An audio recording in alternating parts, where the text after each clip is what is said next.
What is the difference between my good players and my great players? There's one thing that I notice on a day-to-day basis when I'm working with my junior golfers that defines if they're going to make it to the next level to play college golf or just to be a good golfer in general. There's one thing. I'm going to list three. There's two other variables that I like to look at as well, but there's one thing that really defines what kind of player you're going to be. Let's discuss.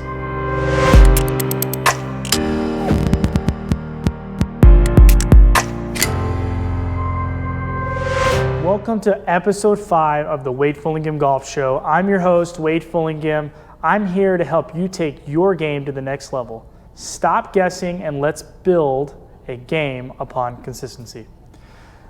The biggest difference between my good players and my great players is the way they practice.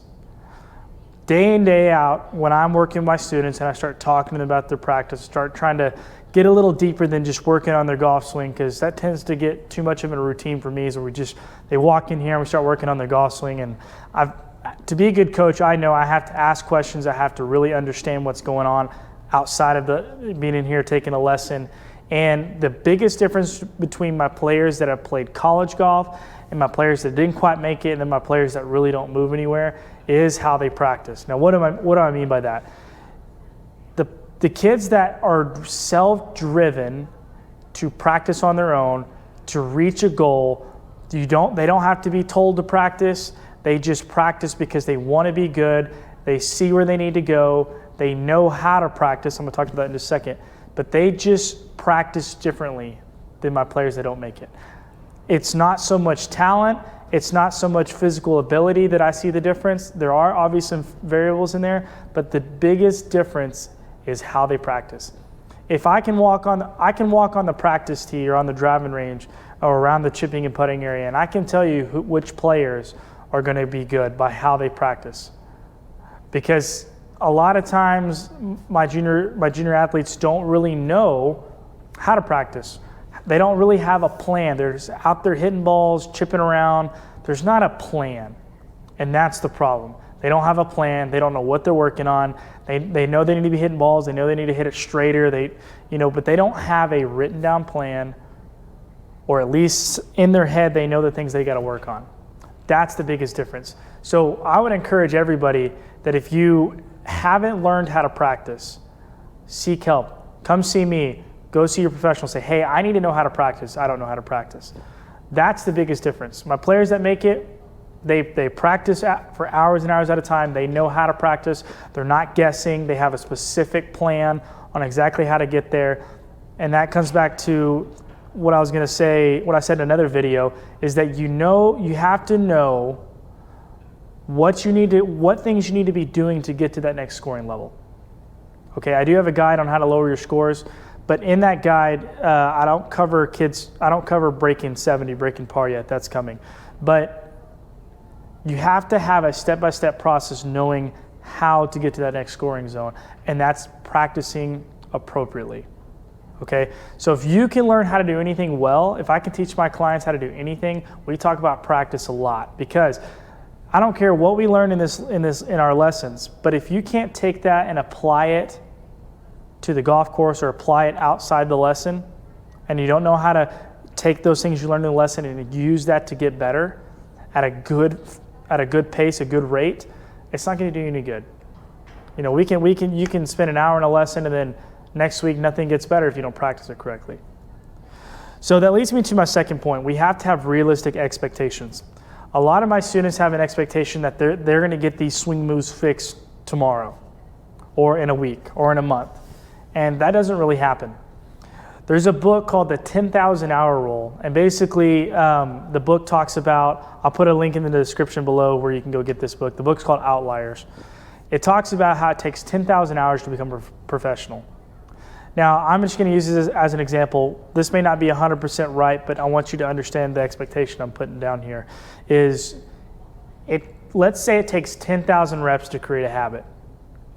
Well, if you were to do the math and actually calculate how long it would take to complete 10,000 reps, a lot of my students say, hey, I can do that in I can do that in 2 weeks. Or some people say 7 days. And we start doing the math, and that's like 300 or 400 reps a day without missing a day. Or sometimes it's like 500 reps, and they go, oh, wow, I can't do that. Or 1,000 reps, and they said, I can't do that. It's like, okay, that's not realistic, right? What it really comes down to is 90 days. 90 days is around the perfect number to create a habit. So that's around 100 reps a day still.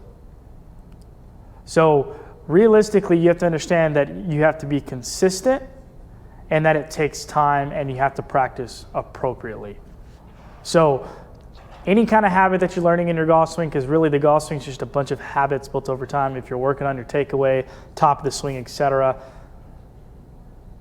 take 90 days divided by 10,000, or however many days you want it to take, and that'll tell you how many reps you need to do every day. Now, obviously, there's diminishing returns. If you're doing 600 reps a day trying to get it done quicker, you might get it done quicker, but you're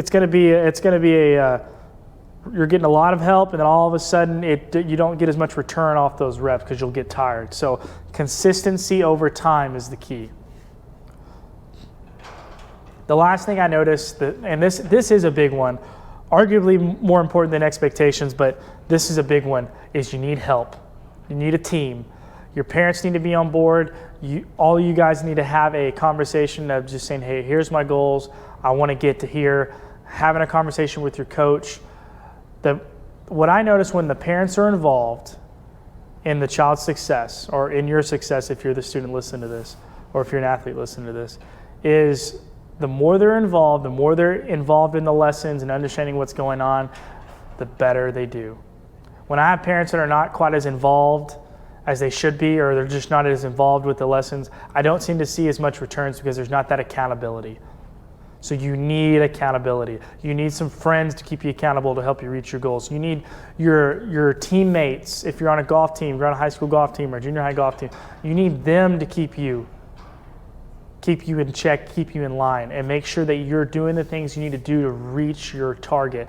And you need to play with people that are better than you, that will challenge you to be better. You need to play with good golfers. You need to challenge each other to go to that next scoring level. You will not get there alone.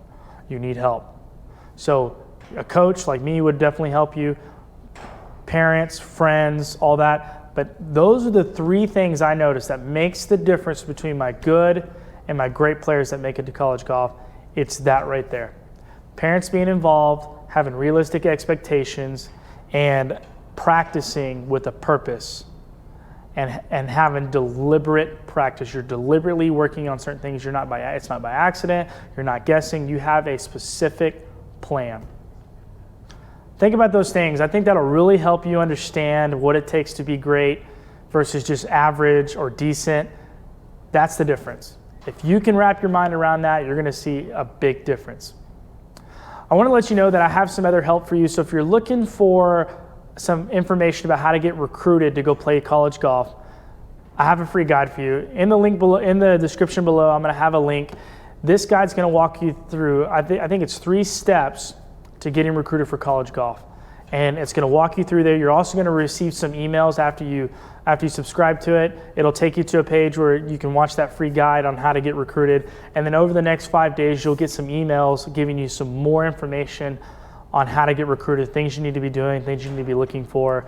If you need some extra help, come see me. If you need to see where your game's at and see if you're ready to play college golf or what you need help with, come book a lesson. I'll also have a link down below so you can go online and book a lesson. Or if you just want to call and schedule a consultation, whatever works for you. But come see me, let me help you. Check out this free guide. It's free to you. It's good information. I put a decent amount of time putting that together. Besides that, hope this video helped. See you in the next video.